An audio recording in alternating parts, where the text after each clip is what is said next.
Thanks for joining us. Today I'll be addressing some of your letters about the measurements we deal with on the show. Now, if you're preparing an overdose using Schedule I drugs, it's not so much the ingredients, but the amounts you want to be mindful of. Feast your eyes on these delicious spices of life. These are for my own personal canned preserves.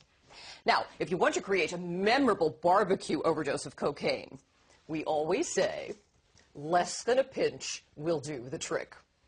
An overdose can call for as little as 25 milligrams. Toot! A good way to remember is to think of a cornflake.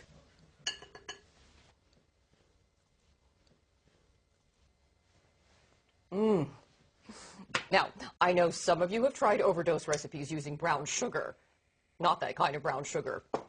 This kind of brown sugar. Now, this is my own homegrown Afghani heroin, but you can use black tar, China white, or some brown sugar from your local skag dealer.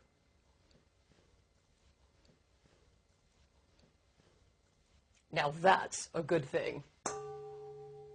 Remember, a little goes a long way when you're chasing the dragon. An overdose can come as cheaply as 80 milligrams. Now, remember, a good way to eyeball this is to look at the markings on a syringe. It's equal to about the weight of half a peanut. I like to put a little H in anything. I could have it by itself or with a little melted butter on movie night. Oh, I'm a heroin junkie. Remember, our federal government reserves Schedule I for the most toxic, illegal drugs. One would think with these substances that an overdose was easy to prepare. That's why I think this last ingredient shouldn't be in here at all. For a marijuana overdose, we'd need to prepare over 1,500 pounds of marijuana and serve it smoked in under 15 minutes. Now that would be a fatty.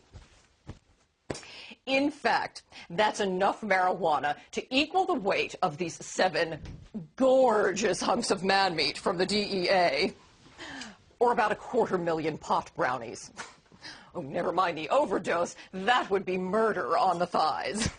No es bueno. Now, with portions that size, marijuana just doesn't seem as dangerous as these other Schedule I drugs. But I'm sure they have a reason. I'm not one to question things, especially not our government. That would make me a traitor. Thanks for joining us. We'll see you next week.